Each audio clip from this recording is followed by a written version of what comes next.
LMC 8.4 ক্যামেরাটি বর্তমান সময়ে খুবই জনপ্রিয় একটি ক্যামেরা। আমরা সকলেই চাই এই ক্যামেরাটি ইউজ করতে, কিন্তু অনেকেই জানি না এই ক্যামেরাটি কোথা থেকে কিভাবে ইনস্টল করতে হয়। আবার অনেকেই এটি ইনস্টল করতে পারলেও অনেক সময় এটি ওপেন হয় না, এটি ওপেন হলেও ব্যাক চলে আসে অটোমেটিক্যালি। এ ধরনের অনেক সমস্যার সম্মুখীন কিন্তু আমরা হয়ে থাকি। তো এখন আমি আপনাদের দেখিয়ে দিব কিভাবে আপনারা খুব সহজে LMC 8.4 ক্যামেরাটি আপনার মোবাইলে কিভাবে খুব সহজে ইনস্টল করতে পারেন। একই সাথে আপনার LMC 8.4 ক্যামেরাটি যদি অটোমেটিক্যালি ব্যাক হয়ে আসে বা ওপেন না হয়, তাহলে সেই সমস্যাটি কীভাবে সমাধান করবেন সেটিও কিন্তু এই ভিডিওর মাধ্যমে দেখিয়ে দিব।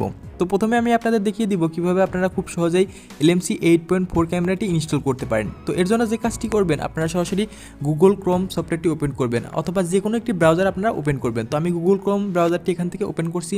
ওপেন করার পরে যে কাজটি করবেন, এরকম একটি ইন্টারফেস চলে আসবে। এখানে আসার পরে যে কাজটি করবেন, এখানে সার্চ অপশনের উপরে চলে যাবেন।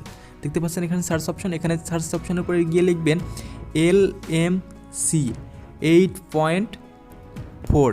এটি লেখার পরে জাস্ট এপিকে ফর আপনার, এরপরে লিখবেন ফর লেখার পরে আপনার অ্যান্ড্রয়েডের যে ভার্সন, আপনার মডেল, অ্যান্ড্রয়েড ফোনের যে মডেল, আপনার ফোনের যে মডেলটি সেটি এখানে লিখে দিবেন। যেমন স্যামসাং হলে স্যামসাং 9 বা 10 এরকম লিখে দিয়ে, তারপরে আপনার যদি রিডমি হয় রিডমি নোট 8, নোট 9, এরকম যদি হয় নোট 10, এরকম যে মডেলই হোক না কেন, ইনফিনিক্স বা যে কোনো মডেলই হোক না কেন, সেটি আপনারা এখানে জাস্ট লিখে দিবেন। লিখে দিয়ে জাস্ট আপনারা এটা এখানে গো অপশনের উপরে ক্লিক করে দেবেন। ক্লিক করে দেওয়ার পরে জাস্ট দেখতে পাবেন এরকম একটি ইন্টারফেয়ার পরে জাস্ট আমি আমার ফোনের যে প্যাড সেখানে চলে গেলাম। দেখতে পাচ্ছেন এখানে LMC 8.4 ক্যামেরাটি আমার ইনস্টল হয়ে গেছে খুব সহজে। তো ইনস্টল হওয়ার পরে এবার আসি সেকেন্ড প্রবলেম, আমাদের যে ওপেন হয় না বা অটোমেটিক্যালি যে ব্যাক চলে আসে, এই দুইটা প্রবলেমে আমি একটি সলিউশন দিব, কারণ একটি সলিউশনের মাধ্যমে আপনাদের এই দুইটা প্রবলেম সলভ হয়ে যাবে। তো এর জন্য যে কাজটি করবেন, জাস্ট আপনারা এই LMC 8.4 ক্যামেরাটি আপনারা ওপেন করবেন। তো যাদের ওপেন হয় তারা ওপেন করবেন। তো ওপেন করার পরে জাস্ট এটি প্রতিটা আপনার যে পারমিশন, সেটা প্রতিটা কিন্তু আপনারা অলাউ করে দিবেন। অলাউ করে দেওয়ার পরে জাস্ট আপনারা যে কাজটি করবেন, আপনারা দেখতে পাচ্ছেন উপরে এটা ওকে করে দিবেন। ওকে করে দেওয়ার পরে দেখতে পাচ্ছেন উপরের দিকে একটি আইকন, এই আইকনের উপরে ক্লিক করে দিবেন। এটা ক্লিক করে দেওয়ার পরে জাস্ট এখানে দেখতে পাচ্ছেন HDR+, আপনারা জাস্ট এই অপশনটি অফ করে দিবেন। এখানে জাস্ট এই কর্নারের উপরে ক্লিক করে দিলে কিন্তু এই অ্যাপস এটা HDR+টা অফ হয়ে গেল। দেখতে পাচ্ছেন এখানে সাইডে অফ হয়ে যাচ্ছে।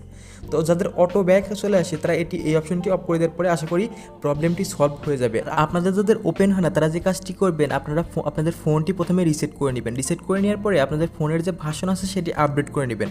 আপডেট করে নেওয়ার পরে কী হবে, আপনাদের ফোনটি আপডেট হয়ে যাবে। এর ফলে অ্যাপসের যে ভার্সন, সেই ভার্সনের সাথে আপনার ভার্সনটি মিলে যাবে। এরপরে আপনার প্রবলেমটি খুব সহজে সমাধান হয়ে যাবে। তো এই ছিল ভিডিওটি। তো ভিডিওটি যদি ভালো লাগে থাকে তাহলে অবশ্যই ভিডিওটিতে একটি লাইক করে দেবেন এবং চ্যানেলটি সাবস্ক্রাইব করে দেবেন। আর এই বিষয়ে কোনো মতামত বা জিজ্ঞাসা থেকে থাকলে অবশ্যই কমেন্টে জানিয়ে দিবেন। ধন্যবাদ।